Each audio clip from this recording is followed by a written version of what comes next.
Hi,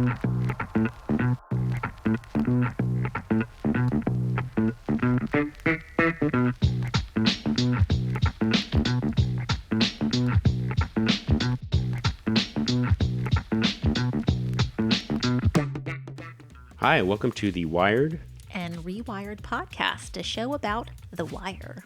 I'm Chris, and this is my 1000th time watching the show. And I'm Ellie. This is my first. And so if you're new to the force or a longtime veteran, we think you'll find something here to enjoy. Today's episode is episode 3, The Buys. So before we get into it, we will bust a recap from iTunes, the early morning field interviews, quote unquote, by Herc, Carve, and Prez result in a minor riot, a boy losing an eye, and some bad publicity for the department. On the other side of the law, D'Angelo teaches Wallace and Bodie how to play the game, chess, and later impresses Belle with his take from the low rises. So, this is a considerably better indeed. synopsis. I mean, really, yeah. iTunes, they're really trying to sell this product, I think, clearly. Yes, that's for sure. So, this episode was written by David Simon, story by Ed Burns, and it was directed by Peter Medak. Medak? He's Hungarian. Okay. I don't know if that's relevant and if I pronounced his name right, so sorry about that, Peter. But good job. It was a good episode. All right. So, initial thoughts, Ellie. I liked this episode. Yeah, I thought it was really good. Some cool things. I mean, we get a new character in this episode, Omar. So really curious to see as the series develops what Omar's role is in it. And also we have some characters that we find out that they are either worse than we thought or more valuable than we thought. So Yep. I liked it. Okay, good. Yeah. I think that first time through, I wasn't quite paying attention, I think, as much as I probably should have been. And so now watching in the way the characters were introduced, some of the little details in the interactions are a lot more relevant, and you kind of pay attention to that a little bit more, which I just thought was kind of interesting. So, okay, well, let's start breaking. Oh, I'm sorry. Before we start, I did want to mention one thing, just in the things we missed discussion from episode 2. I wanted to mention one thing that I think is really important because I think it actually relates to episode 3, in that when McNulty and Bunk sit down with D'Angelo on the couch, Right. McNulty has this line where he says, Let's understand each other. I'm not Western District. I'm not a narco. I don't dirty people because I don't give a shit about a possession charge. I'm a murder police. I'm here about the bodies. and I thought that we didn't talk about it too much, and the reason why I think it's important is because I think it's really key to understanding McNulty as a person, and that how he has this identity, like to consider yourself, I'm a murder police, right, and that some crimes don't matter.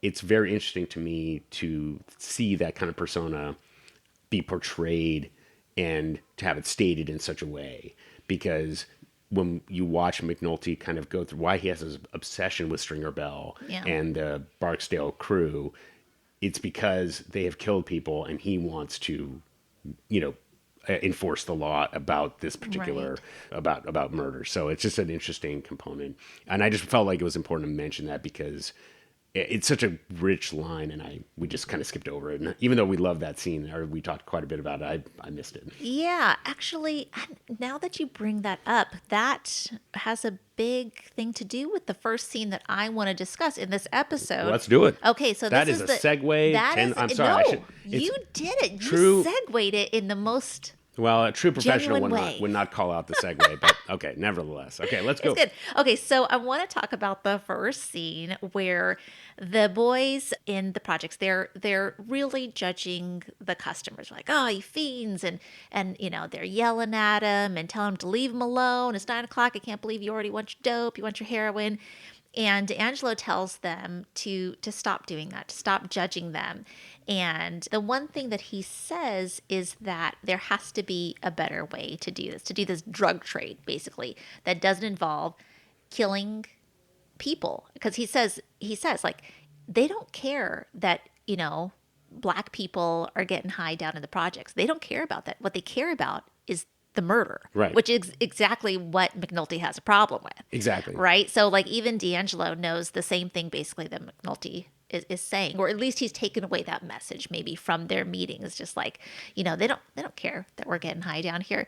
So I don't know. I just thought that was a particularly poignant sort of line. It just really brings to bear the idea of this war on drugs, and in what ways can we legalize this? In what ways can we just make it so that people can use this safely, not die, not have to become messed up, not have to involve us in this way. So Yeah, and I think it speaks a lot to D'Angelo's character, for sure, is that he's in the interrogation room when McNulty gives him this speech, and he took it away. He didn't get defensive. He took it in and he internalized it a little bit, and that I think says a lot. And by contrast, you have Bodhi and you have even Wallace, who kind of strikes me as a sympathetic figure. Yeah.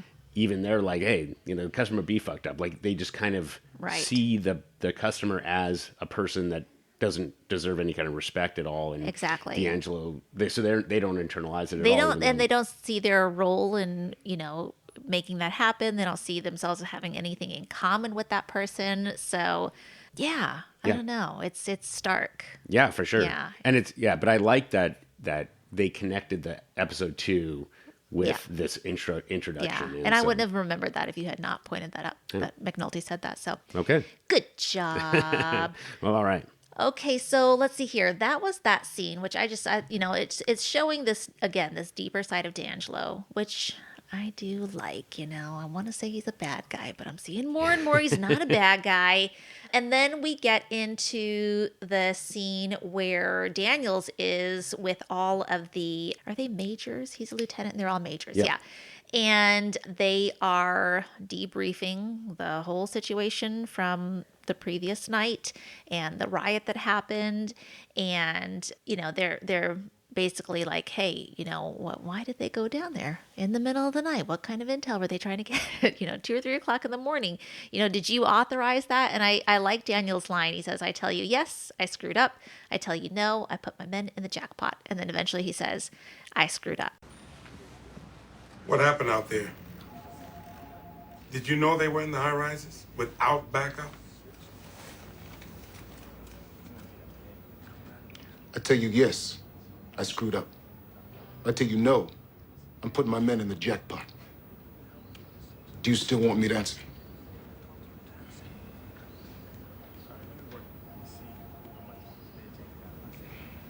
I screwed up, sir. It's a good man that's willing to take one for the company. Hell with the company. I'm defending my own people here, that's all.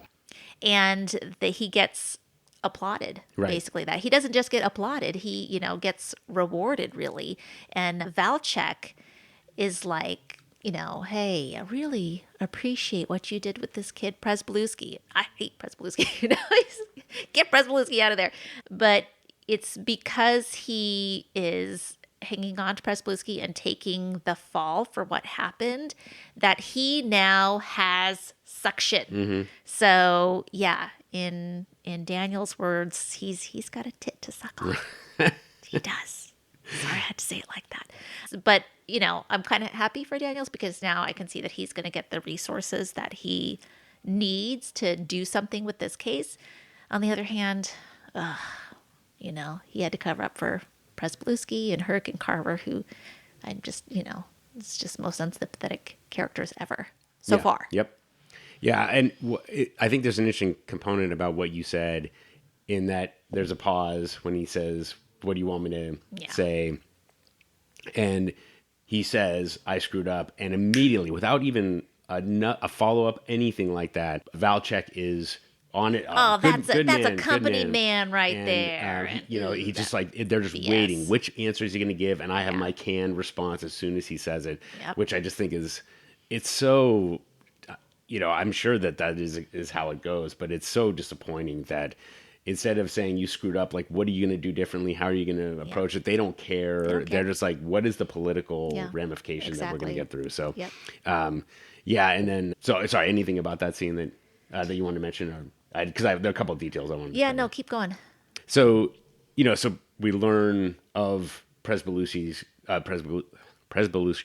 It's the hardest name to say. I'm having a stroke. Dang, these Polish in names. any case, so we learn who his father-in-law is and why he is, and like kind of what he's about. Right. And so that's kind of an important thing. But then it's also interesting that Burrell recognizes that Valchek is just not he's not really a contribution. It's just like he's a political animal, Yes. right? He's caught between City Hall Yes. and Valchek, and that you don't want to be in a position like that. And it's like, theoretically, Valchek is Burrell's subordinate, and yet Burrell has to play this political game about this guy in particular. Right. So and then I liked Daniel's line, is it insubordinate if I ask what's so necessary about Valchek, which I just thought was, because they call him a necessary evil. So I like that line. But it is interesting. And so now you see that Daniels, when Bunk told McNulty that Daniels is a company man, you see that start to play out, right? You see that What it he means knows to the be a political company game, man. and so Yeah.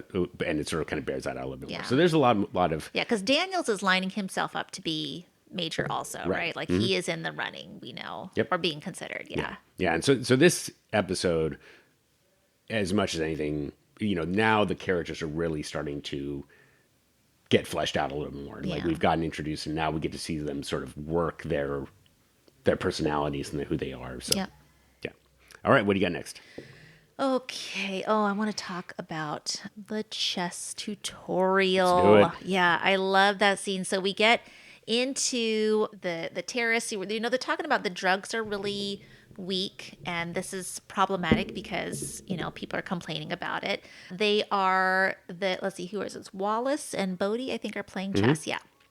So no, they're not playing chess. Right. Sorry, they're playing checkers with chess pieces. So D'Angelo comes over and he's like, "What are you guys doing?" He's like, "Oh, we're playing checkers." He's like, "You're playing checkers with chess pieces." And he decides he's going to teach them how to play chess. And like a true teacher, the way he does it is he makes all of the pieces, all of the moves relevant to their life. So the king or the kingpin is, they say it's the boys say like, "Oh, it's like your uncle," right? It's like Avon. The queen, who is, got all the moves, is like Stringer. The castle is the stash and the muscle that goes along with the stash. And the pawns are the soldiers on the front line. And I think one of Wallace's first questions is like, how do you become the king? And the thing is, you can't, right? And the other thing, it was just really interesting. Some of the things that they had Wallace and Bodie assume in the game at first really reveal a lot about their lives and their outlooks. They're like, if I make it to the end, then I win, right? Like there's some kind of end to this. But what we find out as D'Angelo is explaining it is it's like, it's not about making it to the other side. It's not about becoming the king either. It's about protecting your own king and then capturing the king on the other side, So I don't know. I really loved that scene. It just really is this great metaphor for what they're going through right now. Now look, check it. It's simple. See this? This the kingpin, all right? And he the man. You get the other dude's king, you got the game. But he trying to get your king too, so you got protected. Now the king, he move one space any direction he damn choose, cause he's the king. Like this, all right? But he ain't got no hustle. But the rest of these motherfuckers on the team, they got his back. And they run so deep, he really ain't gotta do shit. Like your uncle. Yeah, like my uncle. And you see this? This the queen. She smart, she fierce. She move any way she want, as far as she want. And she is the go get shit done piece. Remind me of Stringer. And this over here is the castle. It's like the stash. You move like this, and like this. Dog, stash don't move, man. Come on, yo, think. How many times we moved the stash house this week? Right? And every time we move the stash, we gotta move a little muscle with it, right? To protect it. True, you right. All right, what about them little bald-headed bitches right there? All right, these right here, these are the pawns. They like the soldiers. They move like this, one space forward only, except when they fight. And it's like, or like this. And they like the front lines. They be out in the field. So how do you get to be the king? It ain't like that. See, the king, stay the king, all right? Everything stay who he is, except for the pawns. And for pawn, made it all the way down to the other dude's side, you get to be queen. And like I said, the queen ain't no bitch. She got all the moves. All right, so if I make it to the other end, I win. If you catch the other dude's king and trap it, then you win. All right, but if I make it to the end, I'm top dog. Nah, yo, it ain't like that. Look, the pawns, man, in the game, they get capped quick. They be out the game early. Unless they some smart-ass pawns. Yeah, I mean, and it's one of the most referenced scenes that you kind of come to because, as you said, like, you know, we've already worked through the game metaphor, and, you know, it's not a perfect analogy, which is fine, but it is interesting just that to lay it all out like that and to kind of recognize and to have this message about the king, stay the king, you know, and to understand that, you know, there is no ascendancy. Yeah. You know, you could possibly like go from, you know, one rank to the next, right? But you're really not, you're never going to be in the top position, right? Exactly. Stringer's not going to go from queen to king. It's just not going to happen. So, and it is interesting to hear D'Angelo explain it. I think somebody probably must have explained it to him as well. So, and in any case, and I like the fact that he took the time to kind of, he is trying to like teach and he's trying to like make these kids that work for him kind of, you know, more intelligent or more learned and more understanding of the world around him. So it's a great scene. It's really, I love how tight it's written too. It's just really concise to lay the whole kind of environment that they're working in out in a relatively short time is pretty impressive. Yeah. So, yeah. And I will say too, you know, at this point when this conversation is happening, I started thinking about, so who is the king on the other, who's the other side, who's the opponent, and who's the king on the other side that needs to be captured in order for us to win. So at this point, I will point out that I was like, in my mind, it was the police, right? So that is what I was thinking at this point. But as we talk about more scenes, I'll talk about kind of how my thinking on that evolved a little bit. Okay. Well, let's go. Okay, let's keep on going. All right. Oh my gosh, I have to talk about the scene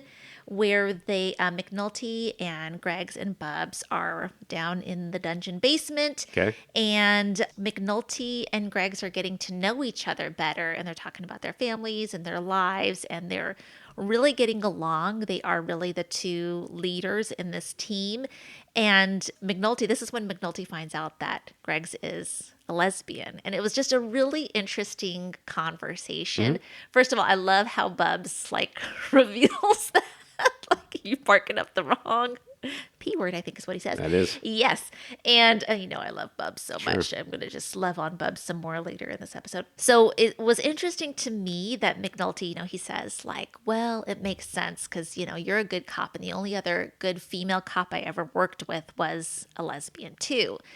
And, you know, Kima kind of starts explaining in some way why that might be the case. And it's really interesting because it's not very clear, but she does take this sort of stab at why that might be the case. And, you know, she says that, you know, a lot of women, they're going to be in that car on their first patrol and they're going to be scared to get out. And she kind of indicated it was like, there's going to be more than just that first patrol that happens, but that for her, you know, yeah, she was scared right out, but she knew that she was going to get out. She was going to get beat up a couple times and then she'd get over it. And so, I don't know, it was just kind of an interesting explanation. And it kind of made me, I don't know, it kind of made me feel like it was actually a sad reflection, maybe on her life. Like, did she have to develop a different kind of resilience as a Black lesbian woman that is just like, yeah, you know, you're going to have to go out there and be scared and get beat down and you're just going to have to get up.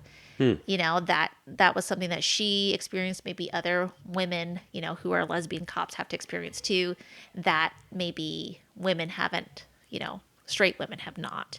So I don't know. I mean, I'm not saying that I think that is accurate or that's why or that's even true. I'm sure that there are very many straight women cops that are just amazing and they're not described here. But I don't know. It was an interesting explanation or justification to me. Do you have any thoughts on that? Yeah, I do. So the part that stood out to me, I think that was interesting was she put this out there because she didn't want cops to be hounding her.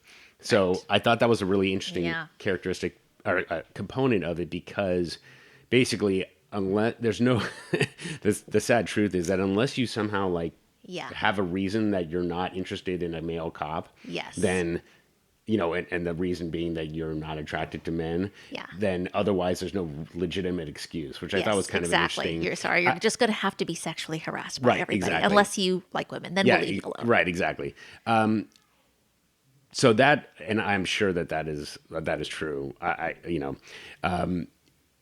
But I think what's interesting about what I'll say, like one of the components about being gay, I'm not, but one thing that I've always thought was an interesting part of their arc is that by recognizing your sexuality, it actually is like it's a right coming of age that I think a straight person doesn't have, and so you really have this identity that you are established and that you build on. So in a weird way, don't misunderstand. I'm not equating the two, but when McNulty says I'm a murder police, it is also this identity that he's created for himself. Yeah. And so so when she kind of got real with herself, then that allowed her to build from there, as opposed to kind of not going through that and not establishing your identity. And then, if I get my ass kicked, I go back to some unknown,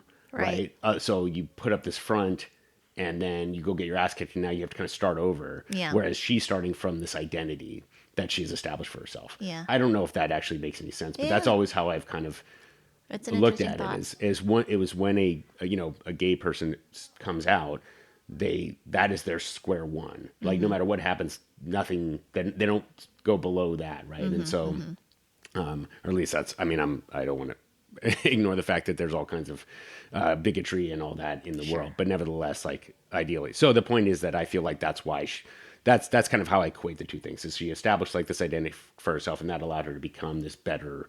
Whereas like you look at Herc and he's like, well, who does she think she is? Right, exactly. Well, she's just a confident person. She knows who she is, and she knows what she's doing, and she knows what she wants to do. Yeah. At the end of the day, and so, whereas Herc's like, well, I'm the same way. My identity is how long I've been on the job, and it's like, well, that's not really relevant to how well you could do the job. So that was a bit of a long-winded answer, but that's how I kind of equated those two things. So, and I think that there's an important thing to recognize as well. It was almost like a throwaway line, but when she says, I love the job, I think that's really important to connect with, is that to understand that loving the job of being a police is a really important characteristic as well.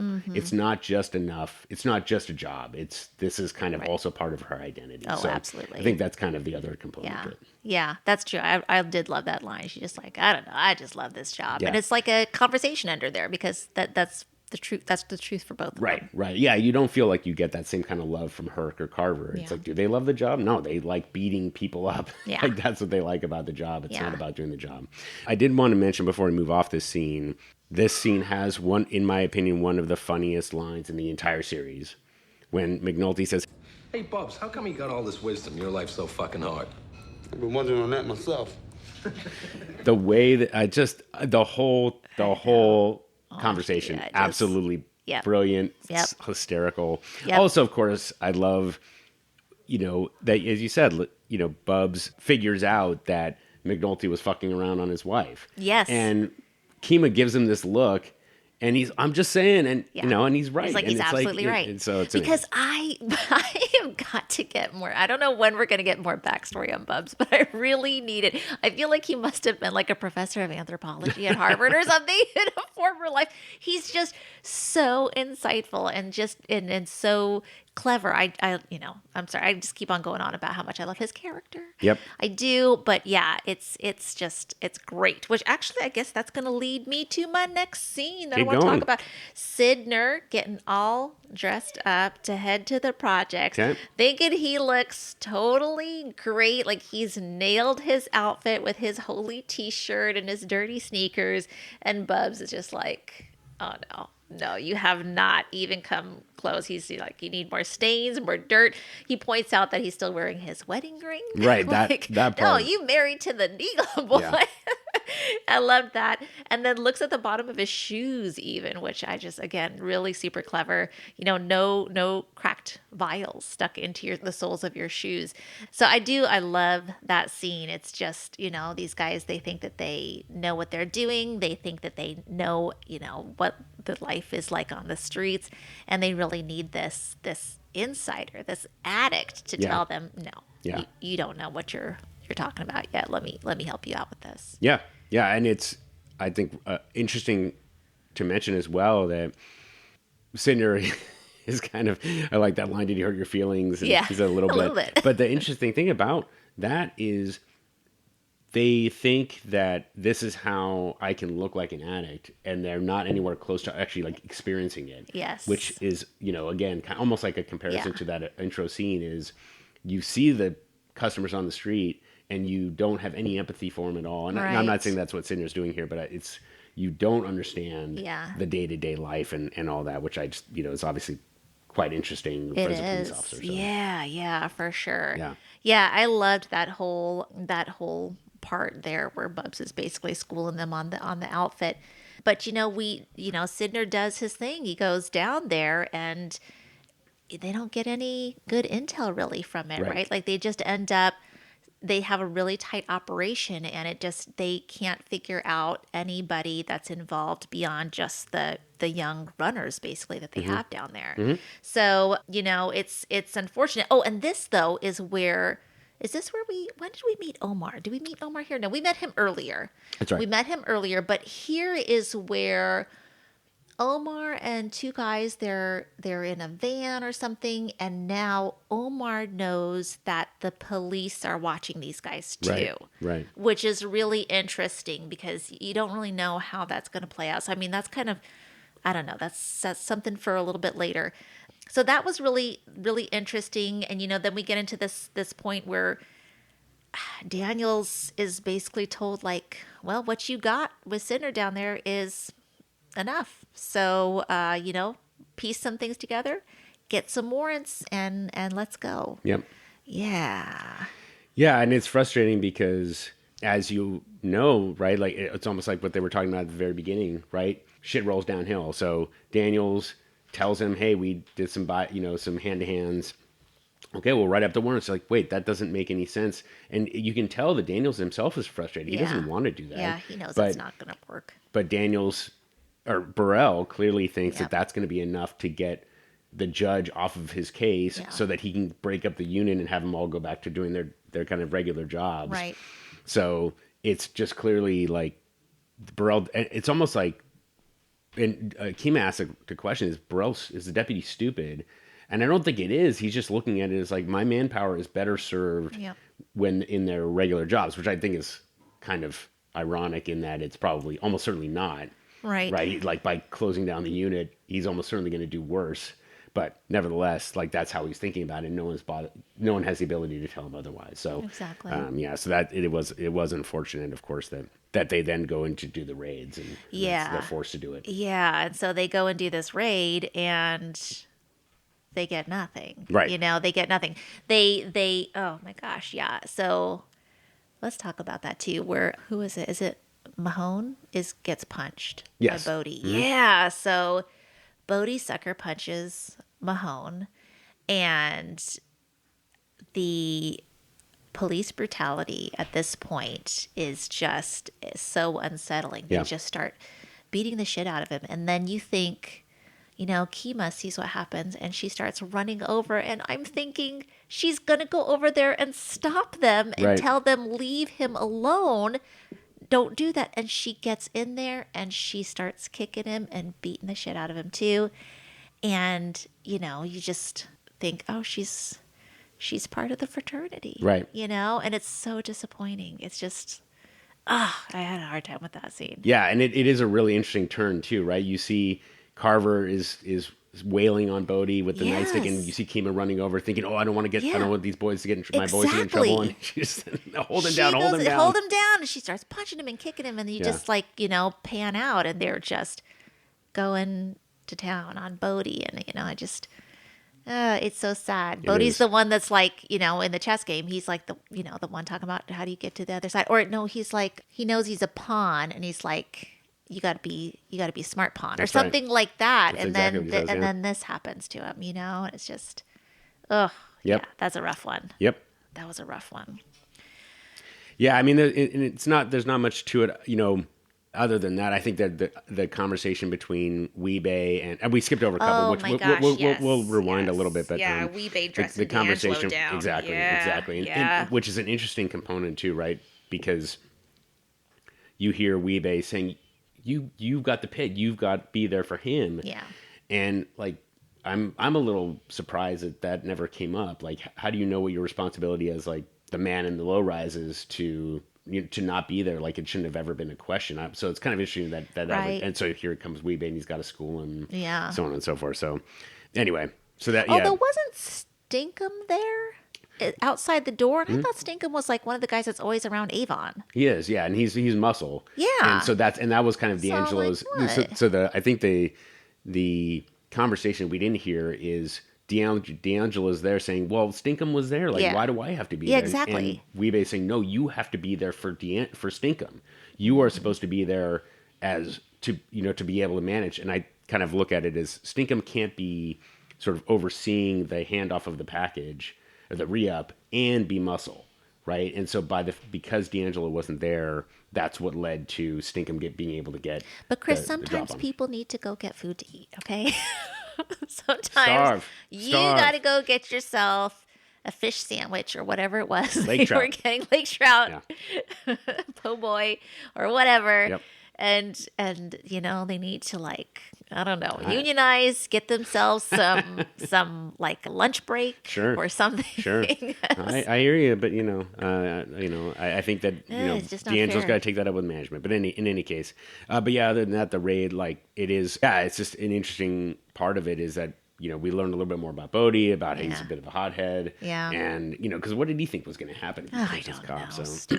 But again, like you said, they're 14. Right. They're right. Right? That's right. They are kids and they're impulsive and they, we have teenagers. We know it's that frontal lobe is not developed and that is the kind of impulsive stuff that they do. And if you want to, and take it a bit further, our kids are impulsive and they have had very few significant challenges, right? And certainly not nearly the trauma that Bodhi has for sure. Yes. And so Bodhi even less so. He's probably got the impulse control of an 8-year-old. Exactly. So that's for sure. And you're right. He's a kid. So and again, now I didn't even think about that because he acts so adult. But my God, Kima. Beating the crap out. Bodhi's 16 in this, but still an adult beating a 16-year-old. Oh, he's 16. Still, it's totally messed up. And for what? For them, I mean, maybe part of it too is, do they know at this point that they've got nothing? No, I don't think so. Okay, so I can't even chalk it up to the fact that they feel that police feel oh, we got nothing out of this, and they're super upset about it or something. Yeah, I mean, I think the only thing you might be able to connect it to, I think that's interesting, is that Kima knows that this is a stupid thing to do. Yeah, so she might already be pretty frustrated about that. I shouldn't say that they got nothing. They did. Freeman. Oh, so this is, Freeman, he gets the phone number off the wall. And I wanted to bring up too, because I was mentioning this kind of in our earlier overview when I was talking about some characters that were whoa, hey, unseen depths here. And Freeman is one of them, right? This guy that's just, painting beautiful dollhouse furniture all the time. And then he's the one that gets the picture of Avon, and he is the one that finds this phone number that apparently could lead to something. So, yes, that's right. Yeah, and those are both essentially scenes where if you got up and got something to eat or weren't really paying attention, you totally missed it. Which just a thing to bear in mind is that there are so many scenes where that's the case. So just really important to recognize it. But those are, good polls, as they say, is that, yes, you recognize that you're seeing a little bit more about Freeman, which is interesting. Yeah. Because, you get to see, oh, there's this other character, which we thought was just like a nothing character. Right. He was just going to be doing clerical stuff. And Yep. So, and he's from there, you can tell, because he goes into the the boxing place and like he knows everybody there, so he's from West Baltimore. Like he grew up with this. Yep. Yeah. So we did skip over that, but because that scene in particular where they kind of went and go find out about Avon. Oh yeah. Oh, so my that was a bit of a plot mover, I thought, which was fine. But I just had one note: Polk and Mahone, the actors, they do a really good job acting drunk. Oh my God, they do I'm such a good job. Those guys they come really back look drunk. and they are sauced. Yeah, it's exactly. And and it's an interesting. I think it does reinforce what we already knew about them, which is we're going to do the bare minimum. You tell me what to do, and I'm going to go do it. Right. Like McNulty gives them the choice. Well, you could do paperwork here, or you can go down to the housing, whatever. And they're like, all right, well, let's go take a ride because it's the lesser of the easier of the two tasks, which is kind of. And then of course they come home and like, hey, we did our job. You do it yourself if you want to do it. And it's like, and Keem has it like maybe he's white, and they just start buzzing him because like clearly that doesn't, like any cop worth their salt would have not. Would have like, this is not That's Avon Barksdale. Right. You want a different picture? You give me a different name. Right. So, and it wasn't clear whether it was just incompetence or maybe Barksdale did have the picture swapped out somehow. Yeah, that would bet. make more sense. I bet he did, yeah. And so, of course, then Freeman goes and figures it out, which I thought was, yeah. He's Golden Gloves and that whole. Yeah, and I love when he comes back with the newspaper and he like puts it down on the desks in front of them, and there's that kind of that moment between Kima and Freeman between the walls of this crazy setup they have down there, where they're just kind of looking, and she's just kind of smiles like. I don't know exactly what that smile means, but I think it's just one of like, there's something to you, mister. Yeah. And then so we skipped over this. We got that part. And I think that there is an interesting component of Kima's character we learn there as well, which I think it kind of reinforces what we already knew, but she has all this information about Barksdale and how she wrote everything down. And McNulty, I think, admires her. So in the same way that Kima admired the work that Freeman did, McNulty admires that. So you create this nice little like connection between the police officers. We talked about the FBI office, we skipped over that. Yeah. Not a huge part of the plot, but did want to make sure it was clear that the raid that you see in the video was from the payoff from the beginning. I did not realize that until you told me, like while we were discussing this episode before. That is so interesting. I had no idea that was that scene. Yep. Yeah. So and it's just, I think it's a nice little payoff, and I think that if I remember correctly, that is what Ed Burns actually did. He worked with the FBI when he was on the Baltimore police force, and so that's kind of like McNulty is kind of his analog in The Wire. So just an interesting component to it. There is something else though, which is about that scene. So because they're at the whole reason they go down there. Yeah. Again, another kind of funny scene is that these Nagras are these recording devices. Like, what else do they have? Victrolas and tracks. Exactly, which is hilarious, right? And of course, it says so much without saying very, very much at all, which is like we need recording to go record hand to hands. Yeah. Here, take this tape recorder. Yeah, exactly. That is clearly, good luck. Obvious, and so then and so it just kind of says like the police department doesn't care about this. Either they don't care or they don't find a need for it. Right. Well, and they say too, like it's poor there, right? Yeah, like they don't have enough funding, so that's what it's probably a little bit of both. Yeah, that's right. That's right. Yeah. And so the FBI comes through, and that's the whole thing. But when McNulty mentions Daniel's name. Yeah, that look. You noticed? Oh, I noticed. Yeah, okay. that look that he holds when he says it's Daniel's, and he kind of looks at him for a while. He says, "Okay, well, changes the subject." That's impressive, because I think that if you weren't paying attention... Oh, no, I noticed that look. Okay. I noticed that. That was a meaningful look. Indeed.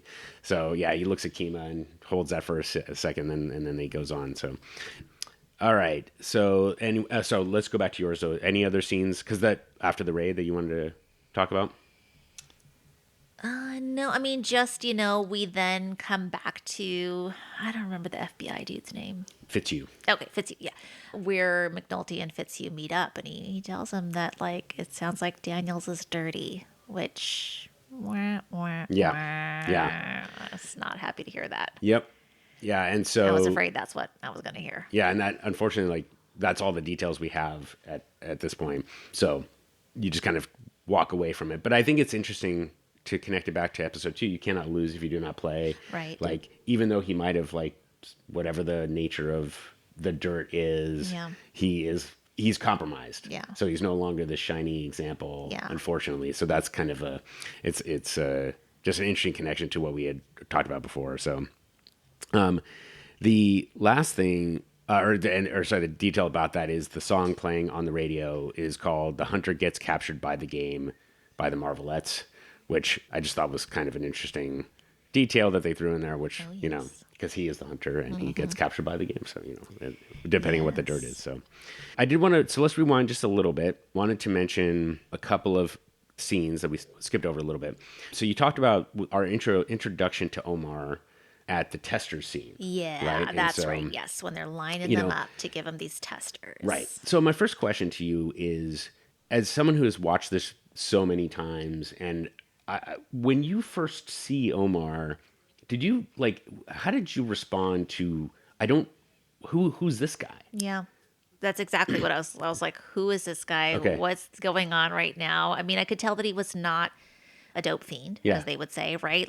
But it's clear that he's not working for Avon. So I don't know. I wasn't sure what to think about him, whether he was, I don't know if was he an informant too? I was kind of thinking for a moment, or, is he sick of what's going on down here and he wants to do something about it? I just could not get a very good read from them. But that it's like, he is observing the situation very carefully, and I was not sure why at that point. Okay. And then, okay.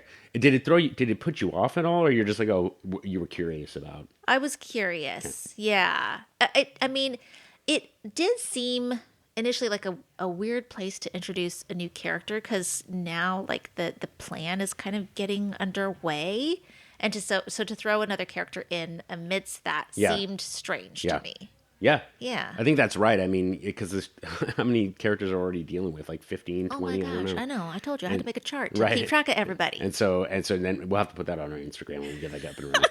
Okay. But yeah, and then you have to add now 3 more, right? Yeah. You have the 3 guys. Yeah, and then of course so you see them again after the buys, and then you see them again when they stick up. Right, exactly. Or when they take the stash. So just an interesting detail about those is apparently the HBO executives asked David Simon to cut Omar out entirely, that arc from this episode. They asked him to cut it because they just didn't understand what the point was of adding this, like kind of in the same way. Yeah. Like, well, wait, we have the good guys, we have the bad guys. Like, what are you doing here? And Simon said, well, they asked him to wait, and there would be a payoff later. Okay. And so, so even in this first episode, you see this little bit of a payoff, right? They're watching the stash, they notice it, and then they ultimately rob it, right? And then they take off. And so, without giving away too much, Omar's going to play a role. Okay. It's not just this one episode, but a thing to be aware of is that Omar is based on real life inspirations from people that Ed Burns knew. Okay, and so he is not a direct connection, but he is an amalgamation of a lot of different characters. And one of the interesting facts about this, and this all comes from All the Pieces That Matter, is Alexa Fogel, who I think is the unsung hero of The Wire because she is the casting director. She auditioned Michael K. Williams, who plays Omar, rest in peace. No, not another one. You didn't know about this? I didn't know. I don't know who's alive and who's dead. Oh, well. I'm finding out. I think in real time with you. That might be the last one, but it was tragic. Gosh. He died, I think, in 2021. I want to say so. Yeah. So another tragic one because he's obviously awesome. But in any case, he auditioned for Oz, which was an HBO show back in like the late 90s. Right, and she right. remembered him, and so she got him back out for Oh, wow. And he's got this big scar on his face. Yeah. And that was actually a really important kind of character detail that they liked. So as opposed to he's like, well, how am I? And that happened to him. He was he got attacked outside a bar or something like that when he was much younger. And so how are you going to become an actor when you have this big scar on your face? But they found him like, hey, this is the gives you some character. Exactly. So really interesting about that. So the fact that they stuck with it and Simon had this vision, I think it's really going to pay off later. So I just thought that was an interesting detail about that. I wanted to also touch on Orlando's and Stringer's office. Yes. And you talked about Chardine. Yes. And D'Angelo. So the first thing I want to mention though about that is Stringer talking about, this shit is forever. Yeah. And it's just, I think a more mature way of kind of thinking about the intro scene, right? It doesn't really matter if you treat the customer like shit or not. They're just going to keep chasing that high and it's just going to keep going. And, so it's just a little schooling for D'Angelo, but, and D'Angelo has this line that just makes me so depressed, which is, wasn't even check day. Because that's welfare checks. When they get the welfare checks. And just like they get their welfare checks and they go, and it's so cruel. It's such a cruel cycle. It is. And I mean, so it's, we could go on and on about the drug, the tragedy of drugs in our society and the right way to treat it and so on. But just kind of like, they're so callous about the way it is. But of course, like it is bad, but it's their business, so they're just kind of like, there's no point in being emotional about it. So. And D'Angelo gets a big bonus from what he did. Not that much. If I counted correctly, it was like $180. Oh, really? Yeah, I counted. I counted nine bills, and they were 20s on the outside. So even back then, that was not a lot, unfortunately. Right. So I don't know. It was, it seemed like a generous thing, and I'm sure like that's just a detail a nerd like me would look at. So so anyway, but you mentioned that you want to talk about D'Angelo and Chardine. Would you any thoughts about that? Oh my gosh, yeah. So what do I want to say about that? I mean, first off, I love Chardine's glasses. They're so cute. And my mom used to have a pair of glasses like that when I was little, and then I would try to wear the glasses all the time because I thought they looked cool. But I don't know. It's interesting that we see this other side. That she's just tired of what she's doing, and she's going through the motions and trying to make money. And then the minute that she finds out that D'Angelo, he says he's basically the right-hand man, the money guy, his uncle, then she starts, feeling him up and trying to get some more money out of him. Right. It's just interesting. I just, I like D'Angelo's baby mama that we met in the last episode. She was sassy and really cute, and they have a baby together. And so I guess I should have seen this coming, but I'm like, meh, lame. Yeah. Lame. Yeah. D'Angelo. Yeah, and I think that to add to the lameness, he could have just said, I work for my uncle and I run one of his whatever. No. But he's like, I'm his right hand. It's like, you're not. Like, why are you? He why just are you got fronting? demoted. Yeah, exactly. Why are you fronting? But so that was kind of. It is an interesting way that they're continuing to build his character, which is now I think it feels fairly well established. Yeah. So, he's flawed. That's for sure. The last thing I wanted to mention was.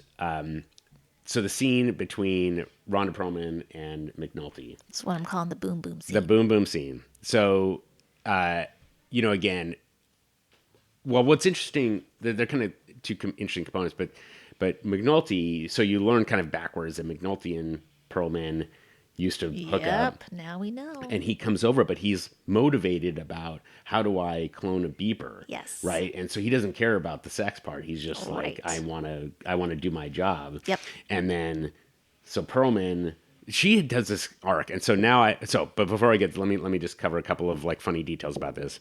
So this was Deirdre Lovejoy's first day of shooting after the pilot. Which is kind of hilarious. And so they are in this house rented by a family who were actually up on the third floor. No. So the sex scene was on the second floor. Oh my God. They're bumping and grinding and moaning, and the family is in the house. Yes, upstairs. Ew. And the director, Peter Medak, is this Hungarian guy. And apparently he was, during the scene, he's... yelling, climax now! No! Louder! And he's like yelling God. at them. Oh, I just can't stand it. Ew, so so the family's upstairs, and apparently after that, they were like, okay, we're not renting this house anymore. No kidding. Because I mean, again, at this point, the show was not even on the air. Oh, so they're like, my what the hell? What the hell kind of shows are we? So I anyway, think there's like a porno going on downstairs. that's exactly right. And so apparently the crew had such a good time from this that at their wrap party they made T-shirts that said "The Wire Season 1 Climax Now Louder" on it. So I just appreciate that. So just a funny thing. And so now we have this like, this love kind of undertone between the two, which is kind of interesting. But the most important question, and so for everybody here, I had teed this up for Ellie because I was very confused about how Rhonda went from not letting him in to then letting him in for business reasons. Yes. And then no, and then they're having sex. Yes. It made, like, as a man, I don't understand. And calling him an asshole. Right. And then finally that. Yes. So please enlighten those of us who don't It is don't so understand him. obvious. How could you not know? What? That he's a good looking, what is it? Wants him to want to be there with her first, and he clearly doesn't. Okay. And it hurts her. It Okay. hurts her. So, I mean, when he comes to the door, that's the first thing she's thinking is not about business, and then it ends up being about business. Like, you can tell that they haven't actually seen each other like this outside of the office for ages, or like maybe since his marriage ended, who knows, right? And then, it's like he doesn't even want to talk about it or process it. He just wants that, and he wants to go when they clearly had something that probably led to the marriage collapsing. And he's just like, okay, I'm good. And then when she's like, is that all? And then he's like, starts trying to kiss her. Yeah. Yeah. Like, that's, oh, okay, here's a little something for you, honey. You know, I could, this is what you want. Well, but didn't she say, is that it? And like, isn't that like her like, wait, aren't we going to have sex now or whatever? I think yes, partially, but she doesn't want it to be like an afterthought. I mean, I get She that. opens it up to be an afterthought. I totally agree. She is opening the door for her to be an afterthought. But when she gets the confirmation that she is an afterthought, it's like, I know that she still wants to deal with him. She still feels lust towards him, but she's like super disappointed as well. So, okay. And so she goes through with it. Yeah.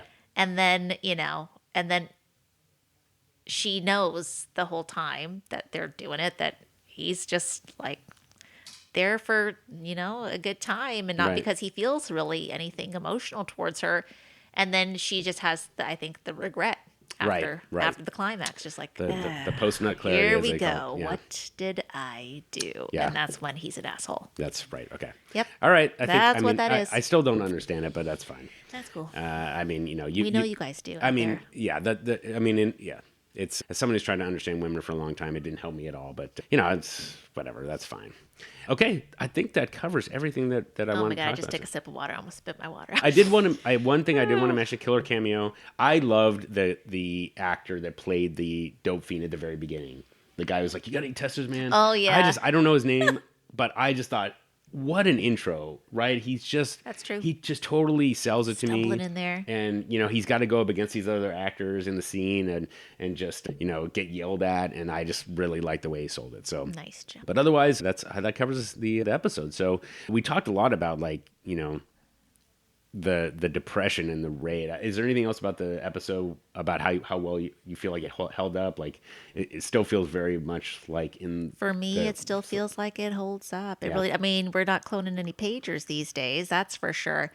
But in every other way, I think sadly it probably does. Yep. Yeah. Yeah. So still true to this day. All right. So let's get into our predictions. So Ellie, what predictions do you have? Oh, wait, before I forget, I'm sorry. But in the last episode, you had talked about what you thought Przebylewski was going to, how he was going to respond to being in office. Yeah. And I felt like he was very quiet, right? He didn't have was. much. He didn't have much presence. Yes. And so, I thought your prediction was thought through, but it's interesting that it didn't go. He didn't rage. He didn't take his anger. He seems appropriately cowed. Right. Exactly. Yeah. Exactly. Yeah. So that's kind of so that. So now we get to see like where that ends up going. Yeah. So, okay. So any other predictions for this episode? Okay, so here's what is okay. So let's get back to the chess game and the epigraph. Epitaph? No, epitaph is Epigraph. Yep. Okay, I'm talking about what's on That's the okay, tombstone. yep. Epigraph is the king stay the king. Mm-hmm. Yeah. Okay. So let's see here. I was talking about how D'Angelo tells them like the point of the game is to capture the other king and to protect your own king. And so I started thinking like, who's the other side? Who is the opponent? Who is the king on the other side? And at first I was like, the opponent is obviously the police. But now I think the opponent is Omar. So I'm wondering if Omar is trying to work his way up to being the king on the other side or of their side. Maybe the king doesn't stay the king. I don't know. That's one thing for me is I'm kind of interested in how Omar plays into the game a little bit more. And I'm predicting that he is going to, I don't know, maybe be an Avon level player at some point. Not in the next episode, but I think at some point in this. And then I'm curious to see what happens with now that McNulty has the information on how to clone a pager. What are they going to do with that? Like, whose pager are they going to clone? How are they going to get a pager? Are they going to get a pager from like one of the boys down in the terrace and they're going to clone that? And then the phone number, like maybe the phone number that Freeman found is like connected to one of the pagers. So this is what I'm thinking. Those are okay. Excellent predictions. Certainly looking at all the evidence. Oh, and then Chardine and D'Angelo are going to do it. I just know it. Damn it. Got a lovely little lady there taking care of your baby. Jerk. Yep. Well, I won't say one way or the other, but I know if that were to happen, yes, he would be a jerk. But okay, well, so that wraps up episode 3, The Buys. One excellent episode. Really enjoyed this one. Yeah. It was a fun one to watch and rewatch again. Get a lot more details out of this one. So it really is establishing the season. I think it really kind of has now gone past that intro group gathering, and now we're really like hitting our stride. So I'm excited for. I will tell you now that episode 4. Old Cases. I don't even need to look it up. Old Cases is one of my favorite episodes of the entire series. Ooh, so okay. So very excited to talk about that. So until then, thank you, Ellie, as always. Thanks, Chris. And we will see you all next week. So long. Bye. The Wired and Rewired podcast is Ellie Peterson and me, Chris Aronchek. Our theme song is Nice Vibes by Neon Beach. Want to holler at us? You can email us at wiredandrewired@gmail.com or hit us on the burner at 240-488-0060 to leave us a voicemail. We're Wired and Rewired on all the socials. And of course, if you like the show, please give us a rating and review on iTunes, Spotify, or wherever you get your podcasts. It helps other Wire fans discover the show. And until next time. This shit right here, D, it's forever.